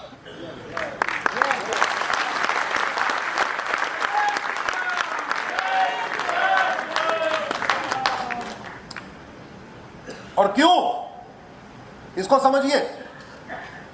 घर वापसी कराना केवल समाज का काम नहीं है। घर वापसी कराना केवल विश्व हिंदू परिषद और बजरंग दल और बाकी आप लोगों का काम नहीं है। घर वापसी कराना समाज का भी काम है, संगठन का भी काम है, लेकिन सरकार का भी काम है। और क्यों, मैं आपको बताता हूं। कोई व्यक्ति 10 लाख वोट से जीत जाए तब भी वो सांसद और विधायक नहीं कहलाएगा। 10 लाख वो काउंटिंग हो गई, 10 लाख वोट से जीत भी गया, कलेक्टर ने उसको सर्टिफिकेट भी दे दिया, तब भी वो सांसद विधायक नहीं कहलाएगा। सांसद विधायक वो तब कहलाएगा जब वो संविधान की शपथ लेगा। और संविधान की शपथ लेके क्या कहता है? मैं भारत के संविधान के अनुसार कार्य करूंगा, देश की एकता अखंडता को मजबूत करूंगा, equality, justice, liberty, fraternity, unity, national integration का जो हमारा गोल है प्रियम्बल में, इसको मजबूत करूंगा। जब तक व्यक्ति शपथ नहीं लेता तब तक वो पार्टी का होता है। जैसे वो संविधान की शपथ लेता है वो किसका हो जाता है? सबका हो जाता है। और याद रखिए, 20 लाख वोट से भी जीत जाए, अगर कोई शपथ नहीं लेगा तो उसको वेतन भत्ता, गाड़ी बंगला नहीं मिलेगा। वेतन भत्ता, गाड़ी बंगला कब मिलेगा? जब वो शपथ लेगा। घर वापसी होगी तो संविधान हमारा मजबूत होगा। घर वापसी होगी तो इक्वलिटी जस्टिस की भावना मजबूत होगी। घर वापसी होगी, liberty of thought, liberty of belief, liberty of worship, इसका कॉन्सेप्ट मजबूत होगा। घर वापसी होगी, देश का लोकतंत्र मजबूत होगा। मैं क्यों बता रहा हूं? इलेक्शन कमीशन से पूछ लीजिए कि आप ये बताओ सबसे ज्यादा सेंसिटिव बूथ कहां है? आपके गुजरात में जहां हिंदू 100% है वो सेंसिटिव बूथ है, या जहां हिंदू 20% है वो सेंसिटिव बूथ है? जोर से बोलिए जरा। तो जैसे हिंदू घटता है वो बूथ क्या हो जाता है? सेंसिटिव। सेंसिटिव होने का मतलब लोकतंत्र कमजोर। अगर उसी बूथ पे 100% हिंदू जाए तो सेंसिटिव बूथ रहेगा क्या? तो घर वापसी होगी तो सेंसिटिव बूथों की संख्या कम होगी, लोकतंत्र मजबूत होगा। घर वापसी होगी, बहुत सारे अपराध खत्म होंगे। घर वापसी होगी, लफ्ज़हात खत्म होगा। घर वापसी होगी, लैंड जिहाद खत्म होगा। घर वापसी होगी, पत्थरबाजी रुकेगी। घर वापसी हो जाएगी, धर्मांतरण का खेल ही खत्म हो जाएगा। घर वापसी हो जाएगी, घुसपैठिए आना बंद कर देंगे, उनको पता इधर आएंगे वापसी करना पड़ेगा, वहीं पड़े रहो, जहां पड़े वहीं पड़े रहो। तो वास्तव में अगर भारत की संविधान को बचाना है, भारत की सोच को बचाना है, भारत के त्योहारों को बचाना है, भारत की परंपराओं को बचाना है, जिन चीजों के लिए हमारे पूर्वजों ने इतना बड़ा बलिदान किया, उसके लिए सबसे इंपॉर्टेंट क्या है? घर वापसी। तो घर वापसी समाज को भी कोशिश करना चाहिए, जो व्यापारी समाज के लोग हैं इनको भी कोशिश करना चाहिए, थोड़ा इंसेंटिव देना चाहिए जो घर वापसी के लिए तैयार हो जाए। लेकिन सरकार को भी भारत की संस्कृति की रक्षा करने के लिए घर वापसी जरूरी है। तो जो केंद्र सरकार का संस्कृति मंत्रालय है उसका सबसे पहला काम क्या होना चाहिए? जोर से बोलिए जरा। घर वापसी। और मैंने पहले ही कहा, चूंकि धर्म और रिलीजन अंतर है, इसलिए धर्म में ले आना यह संविधान का वायलेशन भी नहीं है। एक छोटा काम और भी करना चाहिए। मेरी पीआईएल भी चल रही है, जितनी बातें बता रहा हूं सब पे पीआईएल है। हेट स्पीच को डिफाइन करना चाहिए।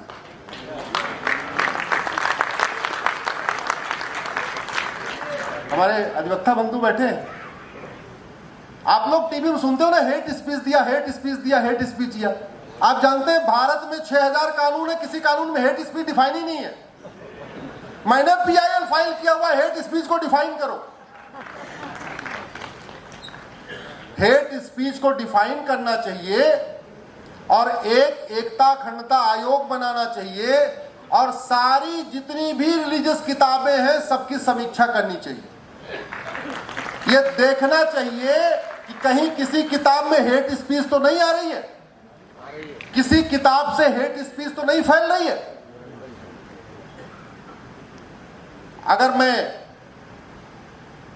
हनुमान जी का भक्त हूं, मांगलिक हूं,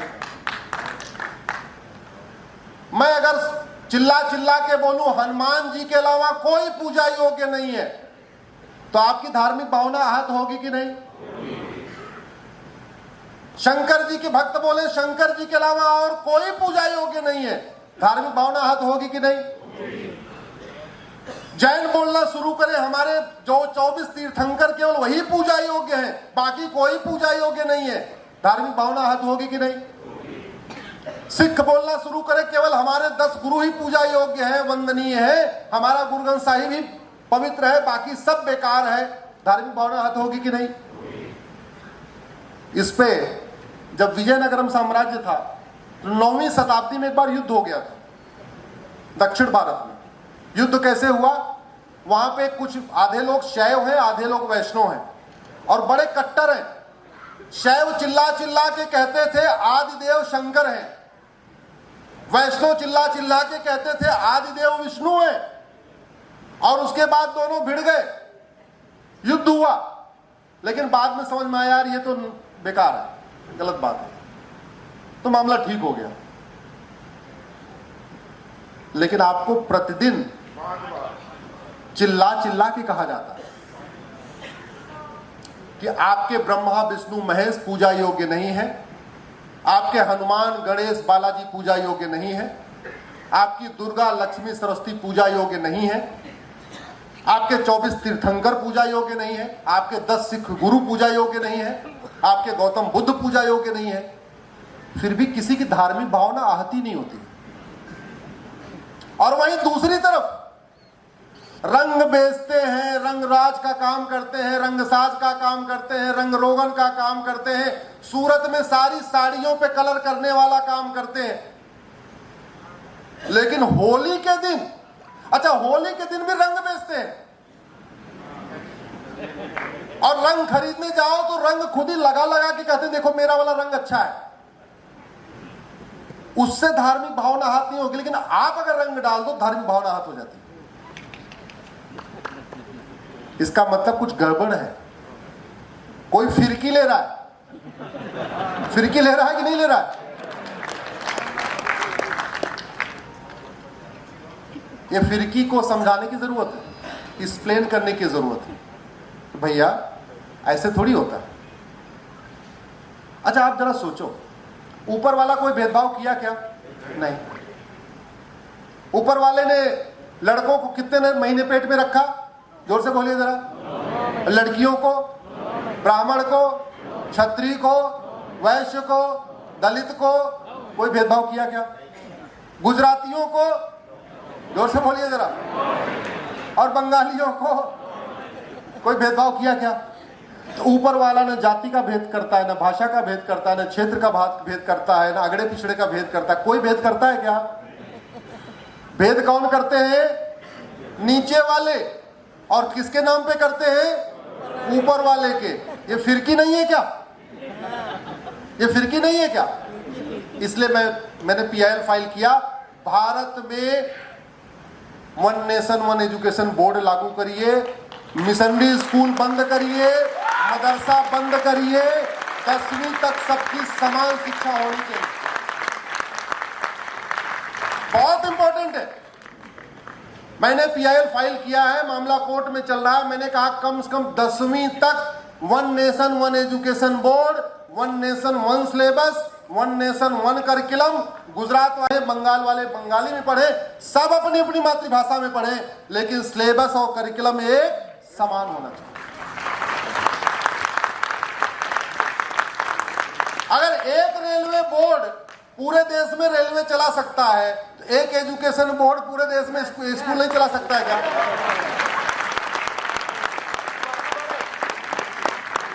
अरे मैथ का सिलेबस पूरे देश का कॉमन हो सकता है, फिजिक्स का कॉमन हो सकता है, केमिस्ट्री का कॉमन हो सकता है, जूलॉजी का कॉमन हो सकता है, बॉटनी का कॉमन हो सकता है, हिंदी का कॉमन हो सकता है, इंग्लिश का कॉमन हो सकता है, ज्योग्राफी का भी कॉमन हो सकता है। हाँ, स्टेट को 2-3 किताबें दे दो भाई, अपना गुजरात की लोकल हिस्ट्री पढ़ा लो, गुजरात के लोकल महापुरुषों को पढ़ा लो, गुजरात की लोकल ज्योग्राफी पढ़ा लो। 3 किताब स्टेट को दे दीजिए भाई, 3 किताब अपनी स्टेट से चलाओ, बाकी 7 किताब तो कॉमन हो सकती है कि नहीं हो सकती? सबसे मेरा मानना है यूनिफॉर्म सिविल कोड से 100 गुना ज्यादा जरूरी यूनिफॉर्म एजुकेशन है। नहीं तो ये पाक नापाक की सोच जो 3 लाख स्कूलों में चल रही है, बर्बाद करके छोड़ेगी। और समाधान समान शिक्षा, और कोई तरीका नहीं। हर समस्याओं का समाधान हो सकता है, बस आपको रिस्क असेसमेंट करना पड़ेगा, वाई एनालिसिस करनी पड़ेगी। मैंने 200 से ज्यादा जो PIL फाइल किया है, उसका मैंने उस PIL इतनी संख्या करने का कारण ही मेरा इंजीनियरिंग वाला जो मेरा एक्सपीरियंस था वो था। जब मैं मारुति में था, जापानियों के साथ काम करता था, तो कोई भी प्रॉब्लम आ जाए गाड़ी में तो एक शीट भरी जाती थी, उसमें 5 बार वाई लगाया जाता था। गाड़ी का बोल्ट फेल हो गया, वाई, मेटेरियल खराब था, वाई, वो पीछे से गड़बड़ आया, वाई, वो पीछे वाला जिसने बनाया वो ठीक नहीं था, वाई, उसकी ट्रेनिंग नहीं ठीक थी, वाई। ऐसे 5 बार वाई लगाते थे और 5वें वाई के बाद जो उत्तर मिलता है उस पे काम होता था, वो लोग करते थे। और आपको बताऊं, जापान में थाने सैटरडे संडे ऑफ रहते हैं। जापान में सैटरडे संडे को केवल ट्रैफिक पुलिस रहती है, कोई भूला भटका आ जाए उसको रास्ता बता दे। बाकी नॉर्मल पुलिस वहां काम ही नहीं करती। क्यों? अपराध नहीं है। क्यों? शिक्षा में संस्कार है, कानून का खौफ है। मैं जापानियों का सिलेबस देखा मैंने स्कूल का, जो हमारा वैदिक गुरुकुल वाला सिलेबस था उसको उन्होंने एकदम कॉपी पेस्ट मार दिया। हेल्थ साइंस वो पढ़ा रहे हैं, योग वो पढ़ा रहे हैं, मेडिटेशन वो पढ़ा रहे हैं, आहार वो पढ़ा रहे हैं, क्या खाना क्या नहीं खाना वो सिखा रहे हैं। और हम आज भी वही बाबर, हुमायूं, तुगलक, गजनी, गोरी, खिलजी और औरंगजेब, उनको पढ़ा पढ़ा के सबको बड़ा कर रहे हैं। चाइना में जब सारे उन्होंने विदेशी आक्रांताओं का सब हटा दिया, 15-20 का मूर्ति बना के रखी हुई है। जानते किस लिए रखी है? प्रतिदिन जूता मारने के लिए। आप मेरे ट्विटर पे जाइएगा, फेसबुक पे जाइए, मैंने वीडियो शेयर किया है। उन्होंने सारा जितने विदेशी आक्रांता चाइना पे रूल किए थे सबका नामो निशान हटा दिया। एक जगह एक वो बनाया हुआ है, ठीक है, जहां लोग घूमने आते हैं, वहां उन्होंने 15 लोगों को रखा हुआ है, उनकी मूर्ति बना बना के। और नियम है, जब आप वहां जाओगे तो गाइड आपको बताएगा इन्होंने ये किया था, और जैसे वो बताएगा सबका खून खौल जाता है, सब अपना जूता चप्पल निकाल लेते हैं। कस्टम है, वहां पीटते पीटते जाते हैं, जूता चप्पल मार मार के जाते हैं। आप मेरे ट्विटर पे जाइए, मेरे फेसबुक पे जाइए, मैंने परसों वीडियो शेयर किया। ये होती है, वो हमारा दुश्मन भले हो किसी कारण से, लेकिन सीखने की जरूरत है कि नहीं? मेरा मानना है, अगर भारत को बचाना है, भारत की संस्कृति को बचाना है, भारत की परंपराओं को बचाना है, तो सबसे पहले भारत में मजहब के आधार पर नियम, कानून, बोर्ड, मंत्रालय, वजीफा, लोन, स्कूल, कॉलेज सब बंद करना चाहिए। भारत में जस्टिस विद इन ईयर लागू करना चाहिए। और जस्टिस, आप सोच रहे होंगे 1 साल के अंदर मुकदमों का फैसला कैसे हो जाएगा? भारत में मुकदमे इतने ज्यादा चलते क्यों हैं? क्योंकि झूठी शिकायत करना कोई अपराध नहीं है। मुकदमे इतने ज्यादा क्यों हैं? क्योंकि झूठा एफआईआर लिखना अपराध नहीं है। मुकदमे इतने ज्यादा क्यों हैं? क्योंकि झूठी गवाही देना अपराध नहीं है। मुकदमे इतनी ज्यादा क्यों है? झूठा एफिडेविट फाइल करना कोई सीरियस क्राइम नहीं है। इतनी ज्यादा मुकदमे क्यों है? क्योंकि झूठा बर्थ सर्टिफिकेट बनवाना, झूठा एज सर्टिफिकेट बनवाना, झूठा डेथ सर्टिफिकेट बनवाना, झूठी वसीयत बनवाना, झूठी विरासत बनवाना, कोई भी डॉक्यूमेंट फेक बनवाना सीरियस क्राइम नहीं है। और झूठ बोलना तो यहां फ्रीडम ऑफ स्पीच है। एक आतंकवादी था अमेरिका का, डेविड कोलमैन हेडली। जब वो पकड़ा गया तो उससे उन्होंने पूछा, भाई तूने रेकी किया क्या? सोचिए, आतंकवादी कितना सज्जन हो गया। हाँ बोला जी, रेकी किया हमने। उसके वकील ने उसको बता दिया था, झूठ मत बोलना, एक्सेप्ट कर लेना। जानते हैं क्यों? क्योंकि रेकी करने की सजा 10 साल है और झूठ बोलने की 10 से 20 साल है। अगर वो झूठ बोलता तो narco polygraph brain mapping test करके पता कर लेते कि झूठ बोल रहा है। अभी तो उसको केवल 10 साल सजा हुई। अगर झूठ बोल देता और टेस्ट में होता कि नहीं झूठ बोल रहा है तो 30 साल सजा होती। उसने बोला हाँ, नहीं किया। ऑस्ट्रेलिया में झूठ बोलने की सजा 7 से 14 साल की है। सिंगापुर में 7 से 14 साल, यूएस में 10 से 20 साल, और ब्रिटेन में तो हारी हुई पार्टी जीती हुई पार्टी के वकील की फीस देती है। आप समझ रहे हैं? जो मुकदमा हार जाएगा, वो जो जीता हुआ है उसके वकील की फीस कौन देता है? हारी हुई पार्टी। क्यों? तूने फर्जी मुकदमा किया, कोर्ट का टाइम खराब किया, अब उस वकील की फीस दे। बदलाव हो सकता है। अभी दर्द में खत्म हो चुका है। मिलके हम लोग बनाएंगे, एक महान भारत बनाएंगे। गुलामी का नाम भी हटाएंगे, गुलामी का निशान भी हटाएंगे, सब कुछ हटाएंगे और एक महान भारत बनाएंगे। अंत में केवल एक रिक्वेस्ट है, एक मेरा नारा चोरी हो गया था, जेएनयू वालों ने चुरा लिया था। जेएनयू वालों ने मेरा एक नारा चुरा लिया, अब मैं उसको रिक्लेम करने की कोशिश कर रहा हूं। पहले तो हम चाहते हैं कि आप जल्दी से स्वस्थ हो जाए। धन्यवाद। बताता हूं। अच्छा, बहुत अच्छा, ठीक है। अच्छा, एक काम कर लो, बहुत बढ़िया, ठीक है, आप सुन तो लो, बता रहा हूं क्या करना है। आप में से कितने लोग फेसबुक यूज करते हो? हाथ उठाओ ना। अरे वाह भैया, सबसे पहले 5-5 हजार फेसबुक फ्रेंड बना लो, और जो मेरी बात ठीक लगा करे वो वीडियो अपने फेसबुक पे डाल दिया करो।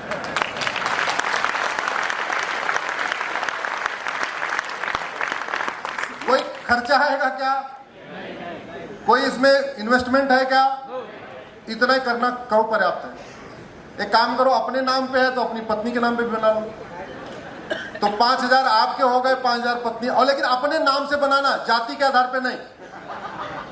आपका नाम राम है, श्याम है, अरविंद है, देवेश है, मनीष है, सुशील है, जो भी है, आपका नाम सुशील है तो 5,000 सुशील को फ्रेंड बनाइए। आपका नाम मनीष है, 5,000 मनीष को फ्रेंड बनाइए। आपका नाम विभा है, सीता है, गीता है, उमा है, रमा है, जो भी है उनको बनाइए। फायदा क्या होगा इसको सोचिए। आपका नाम अगर दिव्या है तो दिव्या केवल गुजरात में मिलेगी क्या? अरे दिव्या केरल में भी मिलेगी, बंगाल में भी मिलेगी, असम में भी मिलेगी, हर जगह मिलेगी। आपने बड़ौदा में बैठे बैठे 5,000 अपने नाम के लोगों को जोड़ लिया, अपने नाम वालों से बातचीत होगी, फेसबुक पे थोड़ा अच्छा भी लगेगा, चलो मेरे नाम वाला कर रहे हैं।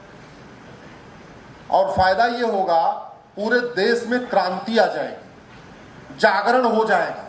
अभी जो लोग जातियों के आधार पे बटे हैं, भाषा के आधार पे बटे हैं, क्षेत्र के आधार पे बटे हैं, उनको भी समझ में आ जाएगा अच्छा कहानी क्या क्या है, कैसे कैसे संसद में कानून बनाए गए। 1991 में कानून बनाया, उसका नाम रखा पूजा स्थल कानून। मैंने सुप्रीम कोर्ट में उसको चैलेंज किया हुआ है। जो कानून होता है ना, उसमें जो नाम होता है वो उसके फायदे के लिए होता है। जैसे किसी कानून में अगर महिला लिखा हुआ है तो किसके फायदे के लिए है वो? अगर किसी कानून में SC ST लिखा है तो किसके फायदे के लिए है वो? तो नाम रखा पूजा स्थल कानून, तो किसके फायदे के लिए होना चाहिए? पूजा स्थल के लिए।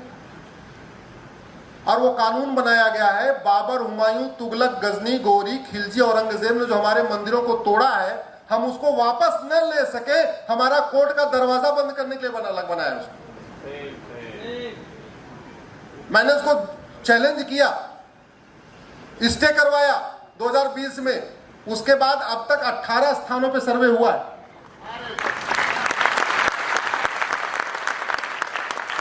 काशी का सर्वे हुआ, मथुरा का सर्वे हुआ, भद्रकाली का सर्वे हुआ, भोजशाला का सर्वे हुआ, अटाला का सर्वे हुआ, 18 स्थानों पे सर्वे हुआ। नहीं, भद्रकाली का भी नहीं हुआ है। 18 स्थानों का सर्वे हुआ। जिन 18 स्थानों पे सर्वे हुआ जहां आज नमाज पढ़ी जा रही है, वो सारे के सारे मंदिर निकले। अपनी लड़ाई उधर चलती रहेगी। आपने पूछा क्या कर सकते हैं? भैया, इसमें अपनी क्षमता के अनुसार जो समय दान कर सकता है समय दान करिए, जो धन दान कर सकता है धन दान करिए।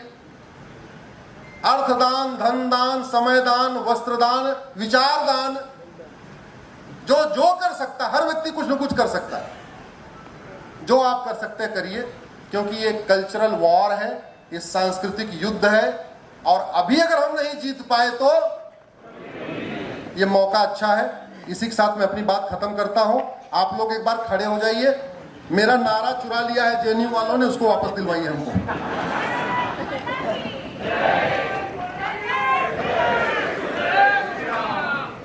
मैं आगे आगे कुछ बोलूंगा, आपको पीछे पीछे बोलना है। हमें चाहिए आजादी। राजकमल जी ऊपर आ जाइए।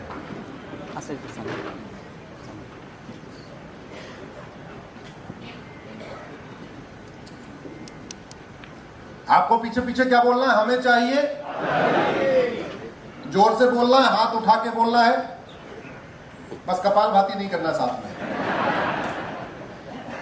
लेकिन इतना तेज बोलिए कि संसद चल रही है। और सुप्रीम कोर्ट भी कल खुलने वाला है। मैं यहाँ सीधे सुप्रीम कोर्ट ही जाऊंगा, आपकी आवाज संसद सुप्रीम कोर्ट तक पहुंच जाए। गुलामी के नाम से हमें चाहिए आजादी, और हाथ ऊपर उठा के, गुलामी के नाम से, गुलामी के निशान से,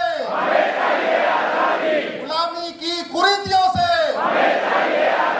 गुलामी की कुप्रथाओं से,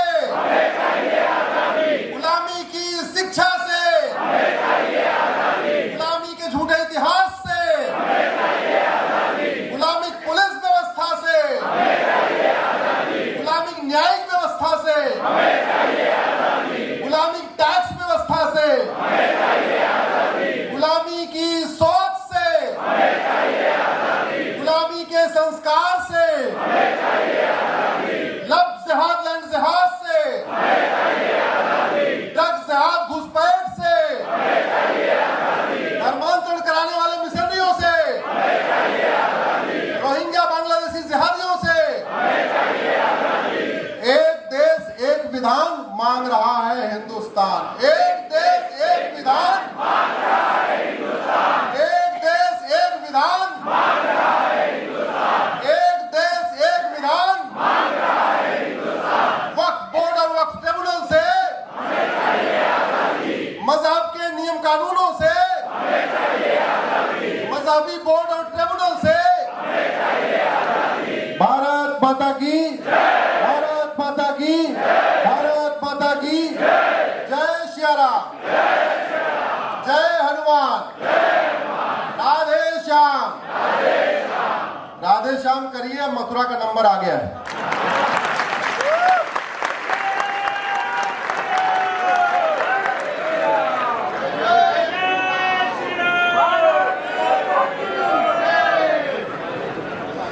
वन्दे मातरं सुजलां सुफलां मलयज शीतलां सस्यश्यामलां मातरं वन्दे मातरं शुभ्रज्योत्स्ना पुलकितयामिनीं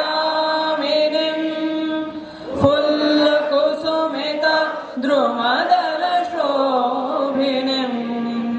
सुहासिनीं सुमधुरभाषिणीं सुखदां वरदां मातरं वन्दे मातरं कोटिकोटिकण्ठ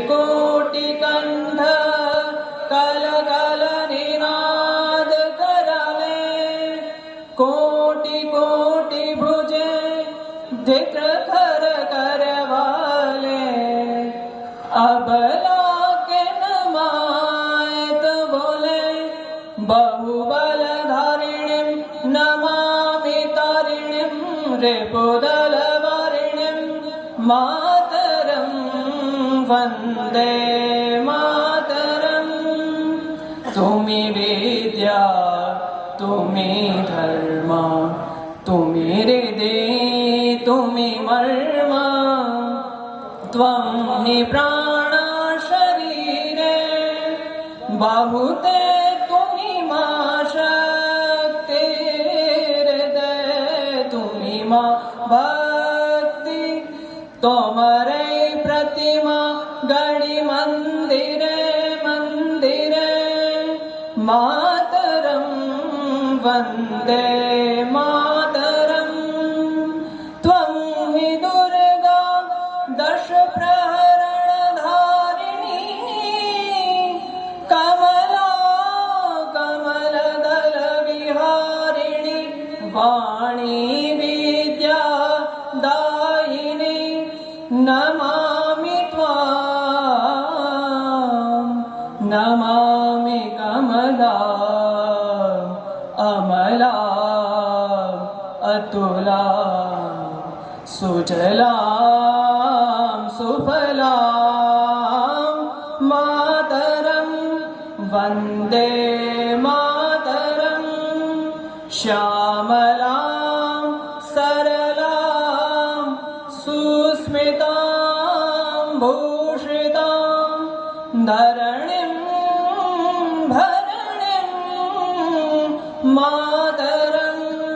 वन्दे मातरं वन्दे मातरं वन्दे मातरं भारत माता की श्री राम